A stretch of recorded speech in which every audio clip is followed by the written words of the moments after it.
आपण पाहत आहात प्रेस मीडिया न्यूज। महिन्याला 1 लाख पगार तरीही 5 लाखांच्या लाचेच्या जाळ्यात जळगावचा अभियंता। पीडब्ल्यूडी विभागातील धक्कादायक भ्रष्टाचार प्रकरणामुळे प्रशासनात खळबळ।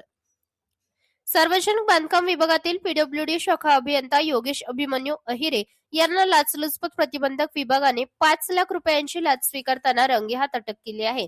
दरमहा 1 लाखाहून अधिक वेतन घेणाऱ्या अधिकाऱ्याने रस्त्याचे बिल मंजूर करण्यासाठी लाखोंची मागणी केल्याने प्रशासनात मोठी खळबळ उडाली आहे। 80 लाखांच्या रस्त्याच्या कामाचे बिल मंजूर करण्यासाठी सुरुवातीला तब्बल 15 लाखांची मागणी करण्यात आल्याचा आरोप आहे। नंतर व्यवहार 5 लाखांवर ठरला। मात्र ठेकेदाराने थेट एसीबी कडे तक्रार दाखल केली। कार्यालयाबाहेर उभ्या कारच्या सीटखाली पैसे ठेवण्यास सांगितले आले होते। ठरल्याप्रमाणे पैसे ठेवताच एसीबीच्या पथकाने सापळा रचून अभियंत्याला जागीच ताब्यात घेतले। संबंधित अधिकाऱ्याकडे तब्बल 186 कोटी रुपयांची रस्त्यांची कामे जबाबदारी असल्याची माहिती समोर आली आहे। तसेच काही वर्षांपूर्वी उभारलेला आलिशान बंगला देखील चर्चेत आला आहे।